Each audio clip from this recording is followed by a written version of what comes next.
네, 저는 오늘 역대상 29장 10절에서 15절까지의 말씀을 가지고 다윗의 감사, 이와 같은 제목으로 함께 말씀을 나누겠습니다. 오늘 본문은 다윗이 자신의 지난날의 삶에 대해서 감사하고 있는 내용입니다. 다윗이 지금 기뻐하고 감사하는 것은 자신의 일생이 모두 하나님으로부터 온 선물임을 확신을 하고 있기 때문인 것입니다. 자신이 지금까지 살아온 삶을 살펴보니 다 하나님의 은혜였음을, 그래서 그 하나님 앞에 감사의 기도문을 드리는 것을 볼 수가 있습니다. 다윗은 왕이 되면서 항상 한편에 품고 있는 소원이 있었어요. 그것은 바로 하나님의 성전을 건축하는 것입니다. 다행히도 하나님께서 다윗의 그 마음을 아셨는지 다윗의 생애에 물질적인 큰 복을 많이 주셨습니다. 성경 오늘 본문 3절과 4절에 보면 다윗이 성전을 건축하기 위해서 드린 금과 은에 대해서 기록하고 있습니다. 이것은 국고가 아닌 사유재산이에요. 하나님께서 다윗의 생애에 복을 주셔서 다윗이 소유하고 있는 개인적인 재산을 이야기하는 것입니다. 보니까 금이 3,000달러이고 은이 7,000달러를 소유하고 있었어요. 자, 이게 어느 정도 금액이 될까 계산이 되질 않죠. 예를 들어서 이런 것입니다. 10톤 트럭에 금 3,000달란트면요 10톤 트럭에 약 10대의 금을 가득 채우는 겁니다. 10톤 트럭이 있어요. 거기에 10대의 트럭에 금을 가득 채우는 거예요. 그럼 7,000달란트는 어떤 정도의 금액이 되느냐? 바로 10톤 트럭에 20대를 이야기하는 것입니다. 그러니까 여러분, 한 대의 금을 채워도 어마어마한 거 아니에요? 그런데 10대의 금을 채웁니다. 10대 이상이죠. 은도 20대 이상의 은을 가득 채웁니다. 그래서 어느 책을 통해서 보니까요, 한국의 1년 예산의 2배라고 합니다. 이 금액이. 여러분, 한국 1년 예산, 한 나라의 예산보다도 더 큰 금액의 축복을 받은 게 다윗이에요. 자, 다윗은 이런 개인적인 사유재산을 하나님이 그에게 축복으로 주셨어요. 그래서 다윗은요, 이 엄청난 사유재산을 가지고 하고 싶었던 게 있어요. 그가 돈을 모았던 이유가 무엇이냐면 하나님의 성전을 건축하는 거예요. 왜냐, 그가요 기럇 여아림에서 법궤를 찾아봤잖아요. 법궤를 찾아왔는데 그 법궤를 둘 곳이 없는 거예요. 휘장 뒤에다만 법궤를 두었어요. 자기는 멋진 왕궁에서 생활을 하는데 하나님의 법궤는요 휘장 뒤에 그냥 방치되어 있는 거예요. 그 마음이 너무나 안타까워서 이 하나님의 법궤를 이렇게 우리가 소홀히 해서는 안 된다. 그래서 빨리 아름다운 성전을 건축해서 그곳에 법궤를 두고 싶은 마음이 있었던 거예요. 그래서 그는 온전히 성전을 짓고자 하는 간절한 소원이 그 마음에 있었던 것입니다. 그래서 이 사유재산을요, 내가 하나님의 성전의 건축을 위해서 내놓겠다 그러니까요, 지도자 백성들도요, 그 방백들도 왕이 그 기쁨으로 성전 건축을 위해서 내놓겠다고 하니까 이 지도자들도 똑같은 마음이었던 거예요. 하나님의 성전이 없는 것이 늘 마음에 걸렸던 것이죠. 그래서 방백들도 지도자들도 그들도 하나님 앞에 이제 성전 건축에 의한 물질을 드리기 시작합니다. 방백들이 드리고 지도자들이 드리니까 백성들도 또 마음이 동하기 시작한 거예요. 그래서 백성들도요, 우리도 그래 하나님의 성전이 지어져야 된다. 저렇게 법궤가 가지고 온 지가 언젠데 저렇게 방치해둘 수 있겠느냐. 그래서 백성들도요 즐거운 마음으로 성전 건축하는데 같이 합력을 하기 시작합니다. 그러니 보니요 어떻습니까? 다윗이 기쁜 마음으로 하나님 앞에 사유재산을 드려서 성전을 건축하려고 하는데 방백들도 지도자들도 같이 합세를 하고요, 백성들도 즐거운 마음으로 성전 건축의 예물을 드리기 시작하는 거예요. 여러분, 다윗은요 그 광경을 보면서 너무나 감동스러운 거예요. 자신만이 그 마음을 품은 것이 아니라 같은 방백들도 그 생각을 같이 했고 백성들조차도 하나님의 성전이 필요하다고 같이 협력하는 그 모습을 볼 때 너무나도 감사한 거예요. 그래서 오늘 성경 10절에 보면 다윗은요 온 회중 앞에서 하나님을 송축합니다. 10절에 보니까 다윗이 온 회중 앞에서 여호와를 송축하여 이르되 우리 조상 이스라엘의 하나님 여호와여 주는 영원부터 영원까지 송축을 받으시옵소서. 모든 백성들 앞에 하나님만이 영광 받으시고 하나님 주를 송축하나이다. 하나님 영광 받으시옵소서. 그러면서 감사와 찬양을 벅찬 감사를 드리는 다윗의 모습을 볼 수가 있습니다. 다윗은 너무나도 감격스러운 것입니다. 이제 하나님의 성전을 지을 수 있다라는 큰 기대감이 그에게 가득 찬 것입니다. 다윗은요 자신의 삶을 돌아봅니다. 자신의 삶을 전체를 돌아보니까 자신의 삶을 에워싸는 것이 바로 하나님의 은혜요 하나님의 선물이었음을 그가 고백합니다.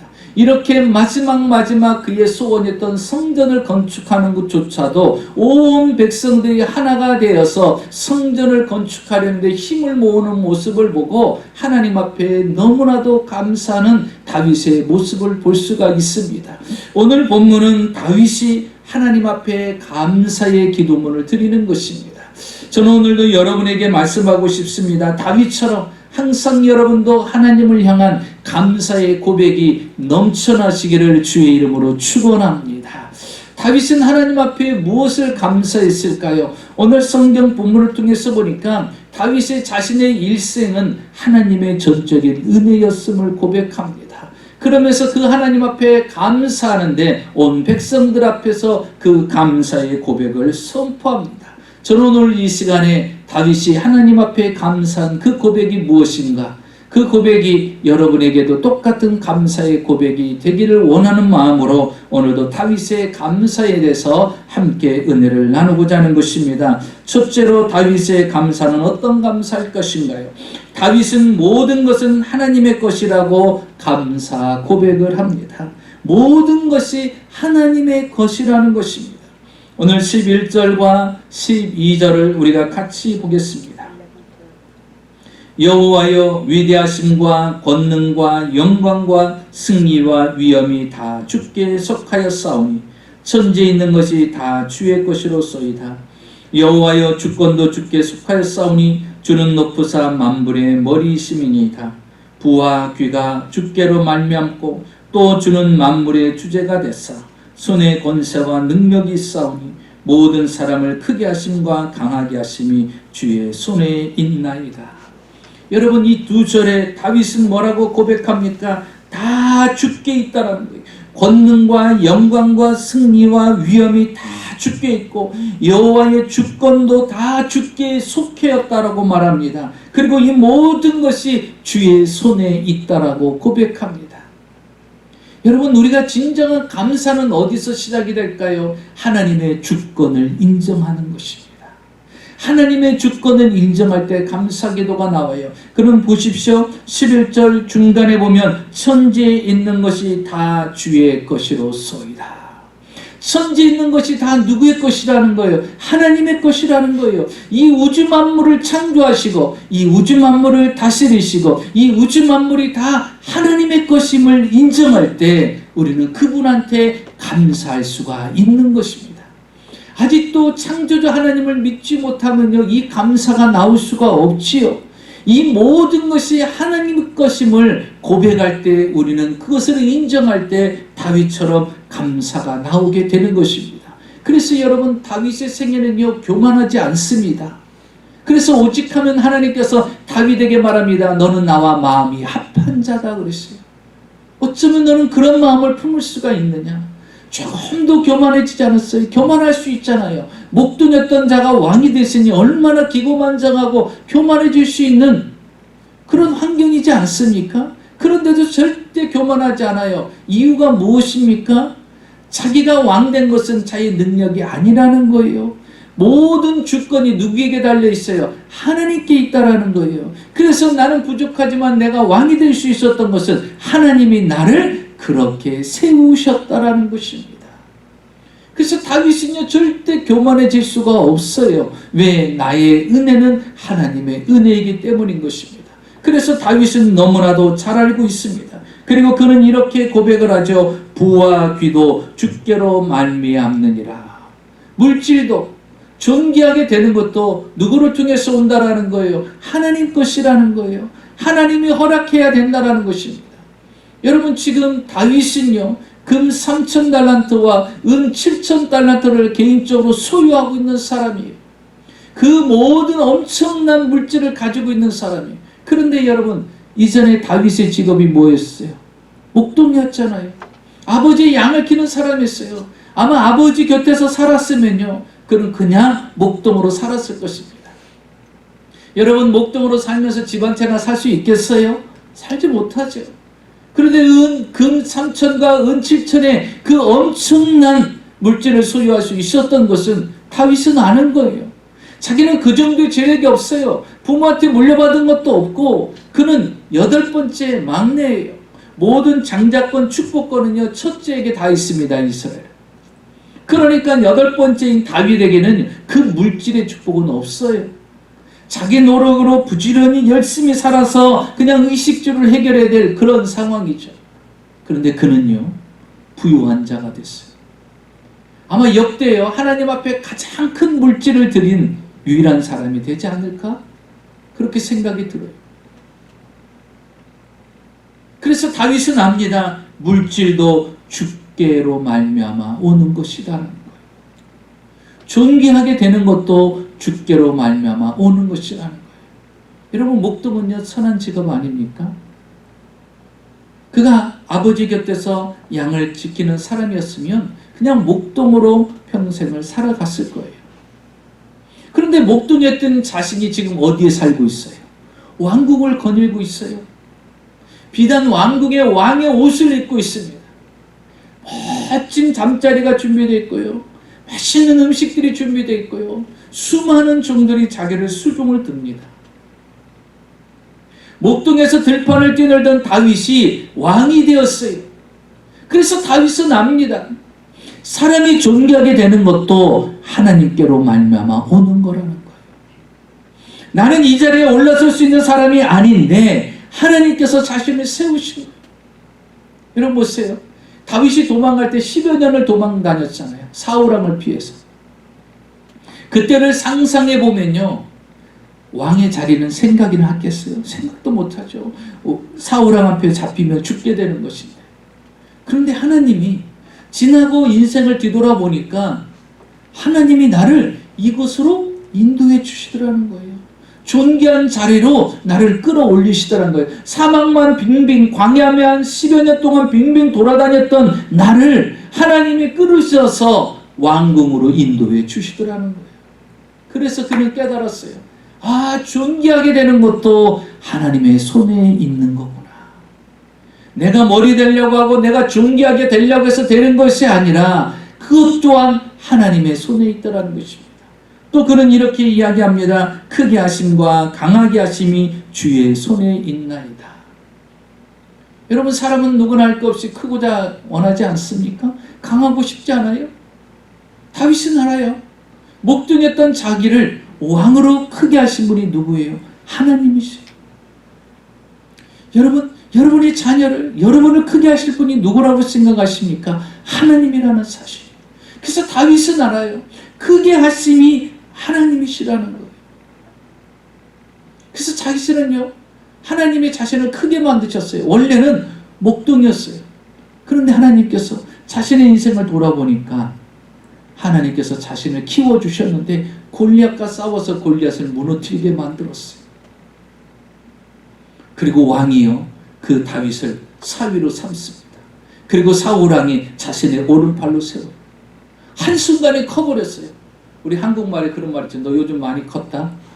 요즘 그러잖아요. 다윗이 한순간에 커버렸어요. 목동에서 양을 키면서 들판을 떠다녔던 그 다윗이 이제는 왕궁에 올라왔어요. 왕궁에서 왕궁을 거립니다. 왕의 사위가 됐어요. 사울왕의 오른팔이 됐어요. 전쟁터에 나가기만 하면요 전쟁의 승리를 거릅니다. 그래서 다윗이 죽인 것은 만만이요 사울이 죽인 것은 천천이다 하면서 온 백성들이 그를 크게 막 높이기 시작합니다. 자신이 원했던 게 아니에요. 자신이 만드는 게 아니에요. 하나님이 자신을 키워주시더라는 거예요. 여러분, 우리가 크게 되는 것은요 하나님이 크게 해주셔야 되는 거예요. 그리고 자신을 강하게 해주셨어요. 여러분, 다윗이 지금 왕인데요, 어느 나라의 왕들이 다윗을 공격합니까? 어느 나라가 이스라엘을 공격합니까? 없어요. 다윗과 싸워 이길 수 있는 왕이 없고요, 다윗과 싸워 이길 수 있는 민족이 다윗 왕 시대 때는 없었어요. 왜? 하나님이 그를 강하게 세우셨기 때문에. 그래서 다윗 왕 시대 때는요 태평성대를 누렸어요. 그래서 이스라엘이, 오늘날 이스라엘도 그 국기가 뭐예요? 다윗별이잖아요. 다윗의 시대처럼 이스라엘도 태평성대를 누리기를 원하는 거예요. 그들의 간절한 소망이 있는 거예요. 그래서 다윗 왕을 가장 사모하잖아요. 왜 그렇습니까? 다윗 왕은 철저히 하나님을 믿었고 그 하나님이 다윗을 강하게 만드니까 주변의 국가들이요 감히 이스라엘을 공격하지 못합니다. 그래서 다윗은 알아요. 강하게 하시는 것도 하나님이 하시는구나. 다윗이 강한 자가 아니거든. 하나님을 믿는 믿음이 그가 강한 자가 됐어요. 그래서 그는요 모든 것이 하나님의 것임을 그가 고백을 합니다. 영국에 왕관을 쓰지 않는 괴짜 임금이 있었어요. 코뉴트 왕이라는 바로 그 사람인데, 자신들의 신하들이 자신을 너무나도 그냥 지나치게 아부를 하고 지나치게 자기를 찬양을 하는 거예요. 마치 신적인 존재처럼 자기에게 아부를 하고 찬양을 하는 거예요. 안 되겠다. 그래서 신하들을요 다 불러 모아놓고 내가 안고 있는 이 왕자를 가지고 해변으로 가자. 그래서 바닷가로 나왔어요. 그리고 그 왕자를요, 왕이 앉는 의자를 저 해변가에 바다 가까이에다 놓으라고 했어요. 그리고 왕이 그 의자 위에 앉습니다. 그리고 모든 신하들이 다 쳐다보고 있어요. 이제 바다의 밀물이 막 밀려오기 시작합니다. 그 의자에 앉아가지고 왕이요 그 신하들이 보는 앞에서 다 서서 이렇게 앉아서 이렇게 얘기합니다. 바다가 막 밀려 들어오니까, 파도가 밀려 쳐오니까 뭐라고 말하냐, 바다야 멈춰라 하고 왕이 소리를 지르고 명령을 하는 거예요. 그런데 여러분, 바다가 말귀를 알아듣나요? 못 알아듣죠. 바다야 멈춰라, 바다에 멈춰라 그러는데 이 바다는요 막 밀고 들어오는 거예요. 얼마나 거세게 밀고 들어오는지 왕이 앉아있는 의자의 절반까지 물이 찼어요. 그리고 그 파도가 얼마나 셌는지 그만 왕이 그 의자에서 떨어졌어요. 그리고 옷은 다 젖었어요. 그래서 신하들은 어쩔 줄을 모르는 거예요. 왜? 왕이 하라고 해서 해놓고 왕이 거기 앉았는데 그냥 보고만 있었던 거예요. 그런데 왕이 떨어졌습니다. 그리고서 왕이 이렇게 말합니다. 너희 모두는 똑똑히 보았느냐? 나는 아무것도 아니다. 내가 가진 권력으로 할 수 있는 게 아무것도 없다.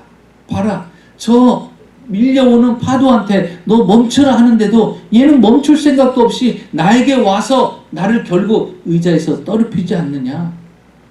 너희들이 볼 때 왕은 대단한 것 같지만 나는 그렇게 대단한 존재가 아니야. 오직 권능이 있으신 분은 이 우주에서 하나님뿐이니라. 그리고 그 하나님만을 의지해야 된다는 거예요. 그것을 신하들한테 이야기를 한 거예요. 그것을 보여주기 위해서. 그러니 나한테 아부하지 말고 나를 찬양하지 말라는 거예요. 오직 찬양하고 높이실 분은 하나님 외에는 없다는 거예요. 이 왕도 아무것도 아닌 존재, 내가 할 수 있는 거 아무것도 없다라는 거예요. 그래서 우리는 하나님을 의지해야 된다는 거예요. 그러면서 그 신하들이요, 이제 그 신하들과 함께 궁전에 들어갑니다. 그리고 자신의 쓰고 있는 왕관을 벗어가지고 십자가에 달리신 예수님의 그 상 앞에서, 예수상 앞에 자신의 그 왕관을 벗어가지고 예수상에다가, 십자가상에다 그것을 걸어놓습니다. 왕관을 쓰실 분은 오직 주님뿐입니다 하면서 평생을 왕관을 쓰지 않았다고 합니다. 여러분, 왕관은 무엇을 상징하죠? 권위를 상징하잖아요. 근데 그 권위조차도 누가 주신다는 거예요? 하나님이 주신다는 거예요. 사랑하는 성도 여러분, 다윗의 첫 번째 감사는요, 모든 것이 하나님의 것이라는 것에 대해서 감사를 합니다. 그것은요, 하나님의 주권을 인정할 때 감사가 나오는 거예요. 다윗의 두 번째 감사는 무엇입니까? 다윗은 모든 것은 주께서 주신 것이다 라고 고백하는 감사입니다. 모든 것이 주께서 주신 것이다. 이 모든 것은 주님이 주신 거라는 거예요. 13절에 보면 그는 하나님 앞에 감사를 합니다. 그리고서 14절에 그는 이렇게 고백을 또 합니다. 나와 내 백성이 무엇이기에 이처럼 즐거운 마음으로 드릴 힘이 있었나이까? 모든 것이 주께로 말미암아 싸우니 우리가 주의 손에서 받은 것으로 주께 드렸을 뿐이니이다. 자, 이렇게 고백합니다. 나와 내 백성이 무엇이길래? 여러분, 이 말의 뜻은 뭐예요?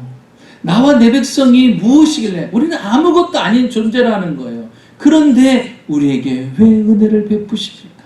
아무것도 아닌 우리에게, 아무것도 아닌 나, 아무것도 아닌 우리 백성들에게 하나님의 은혜를 베풀어 주셔서 뭐라고 말합니까? 이처럼 즐거운 마음으로 드릴 힘이 있었나이까?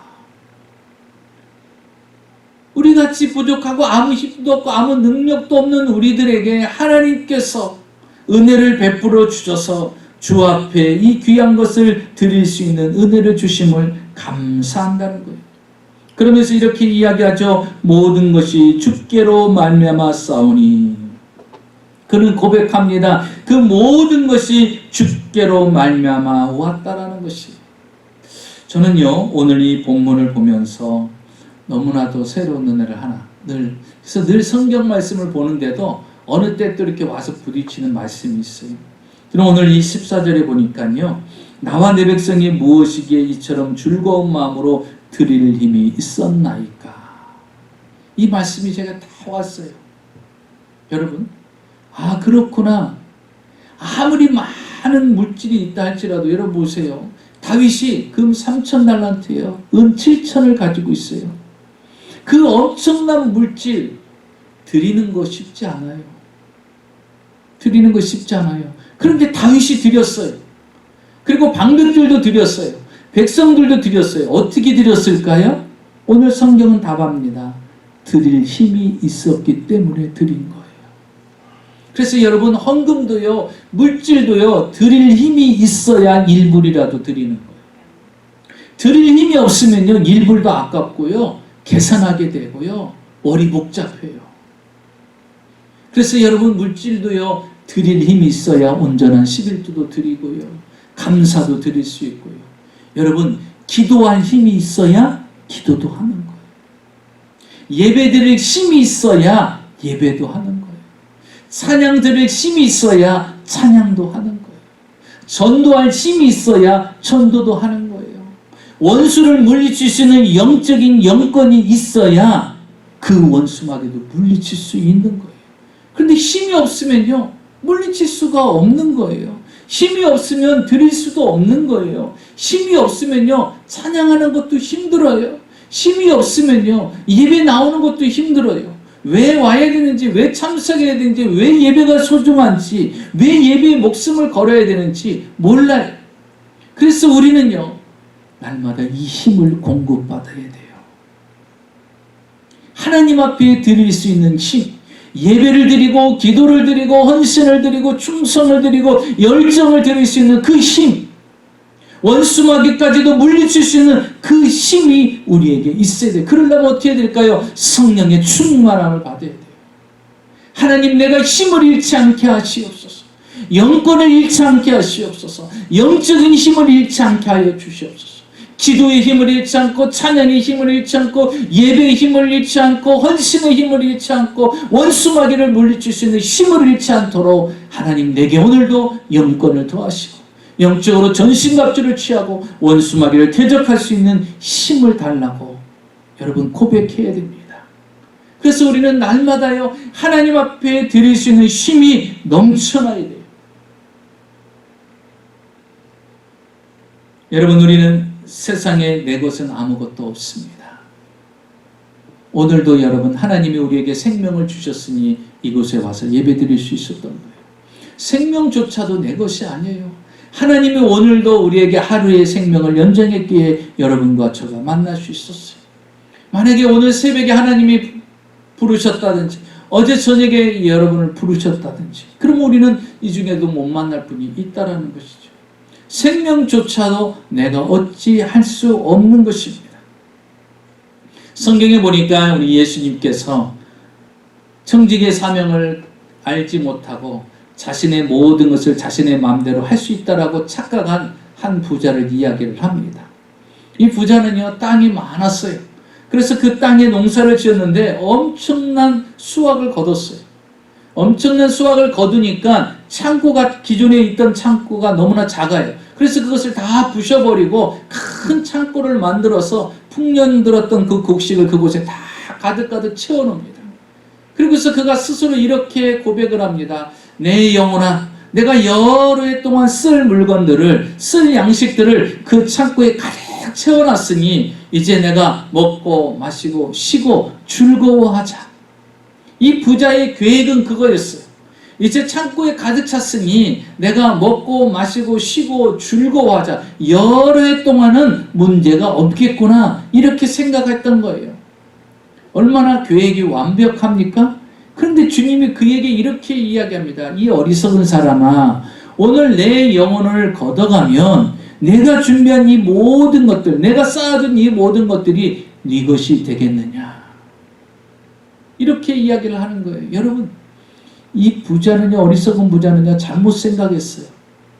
뭐냐면 풍성하게 창고에 쌓아둔 곡식이 다 자기 건 줄 알았어요. 창고를 넓혀서 그 안에 곡식을 쌓아둔 것이 자기 건 줄 알았어요. 여러 해 동안 먹고 마시고 쉬고 즐거워하자 계획했던 것이 자기 계획대로 될 줄 알았어요. 그리고 그 여러 해 동안 자신의 생명을 자신이 그렇게 살 수 있을 거라고 생각했어요. 그런데 주님이 이렇게 얘기합니다. 오늘 밤 내 영혼을 걷어가면 이 모든 것이 누구의 것이 되겠느냐? 나는 여러 해 쓸 것을 생각했는데, 여러 해 동안 먹고 마시고 즐거워할 걸 생각했는데 주님은 오늘 밤 데려간다고 하는 거예요. 그러니 여러분, 여러 해를 계획해도요, 소용이 없는 거예요. 여러 해를 먹을 것을 준비해놔도 소용이 없는 거예요. 여러분, 생명조차도요, 하나님이 허락하지 않으면 안 되는 거예요.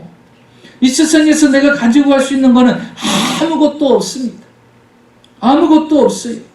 그런데 이 부자는 어리석게도 이 모든 것이 자신이 가져갈 수 있을 거라고 착각해 있다라는 것입니다. 여러분, 다윗은요, 하나님께서 이 모든 것을 자신에게 주셨다라고 고백을 합니다. 자신에게 주어진 이 금 3,000과 은 7,000달러를 하나님께서 자신에게 허락해 주셨다는, 이 모든 것이 누구에게? 주로 말미암아 오게 되었다라는 것입니다. 그래서 다윗은요, 하나님이 자신에게 주어진 것에 대해서 감사를 합니다. 셰익스피어의 작품마다 주인공들이 말을 한 유명한 말들이 많이 남겨져 있죠. 대표적인 것이 햄릿이죠. 햄릿이 이렇게 얘기했죠. 사느냐 죽느냐 그것이 문제로다. 유명한 말, 농담 삼아서도 우리가 얘기를 하죠. 리오 왕에도 보면은 그 리오 왕이 남긴 감사에 대한 유명한 말이 있습니다.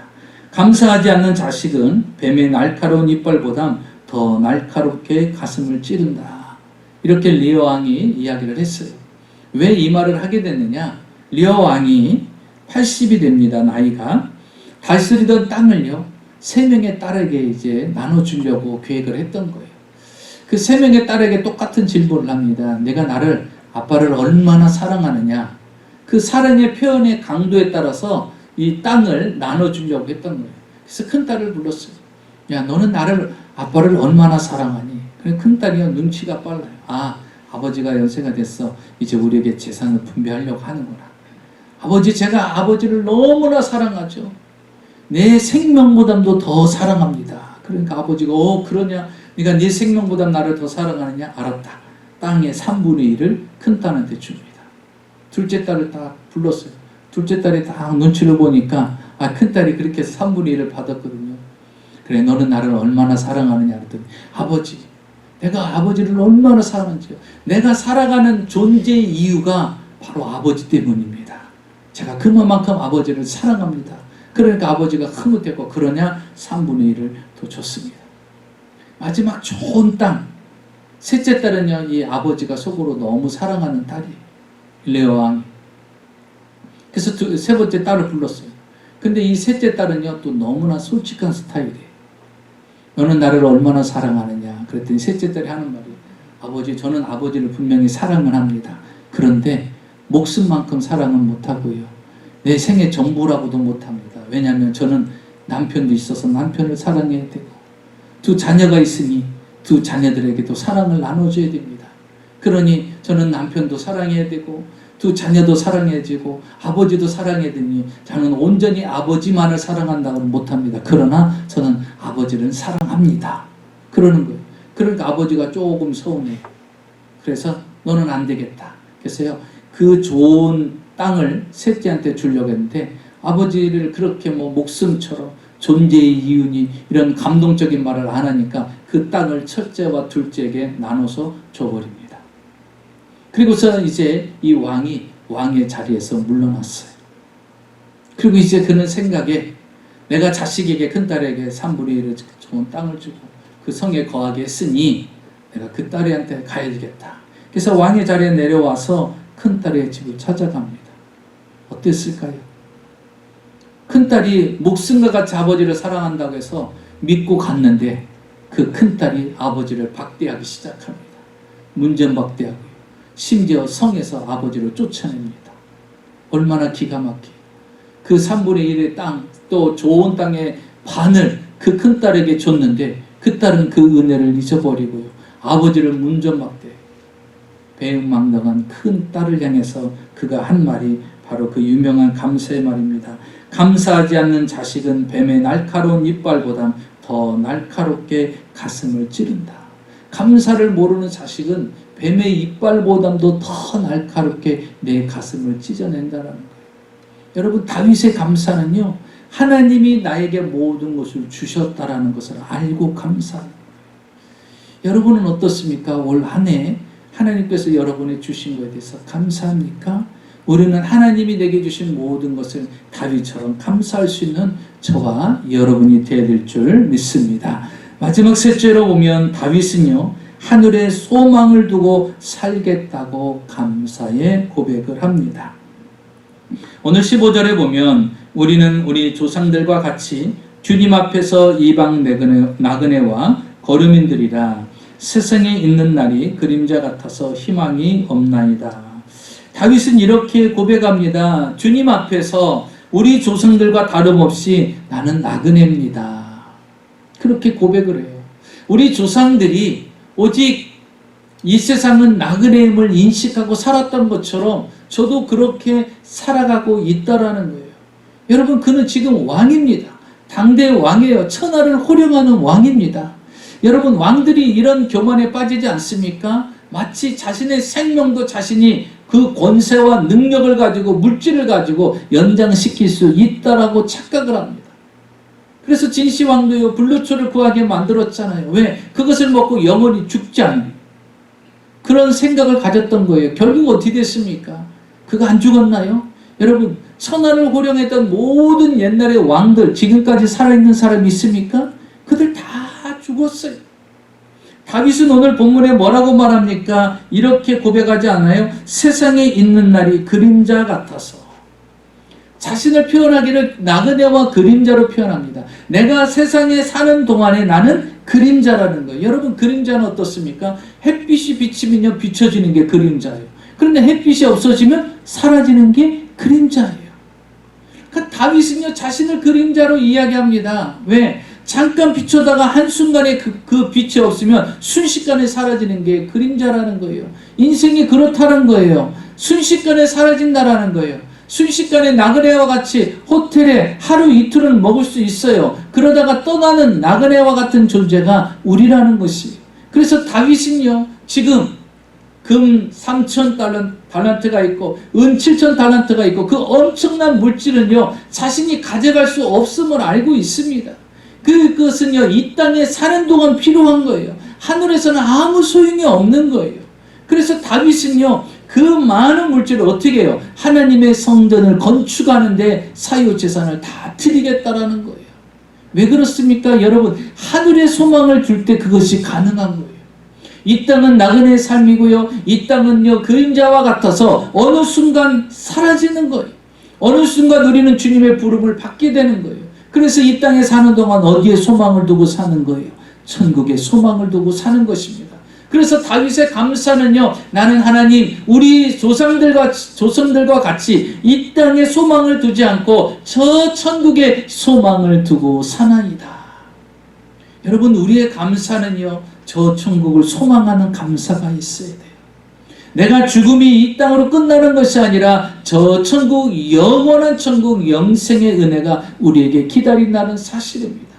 그래서 다윗은요, 이 땅의 소망이 아닌 하늘의 소망을 두고 살아가고 있음을 하나님 앞에 감사하면서, 그것을 소망하면서 감사하고 있는 모습을 볼 수가 있습니다. 여러분, 우리는 이 땅에서 나그네 같은 존재고 그림자 같은 존재입니다. 하늘의 소망을 두고 우리는 살아가야 됩니다.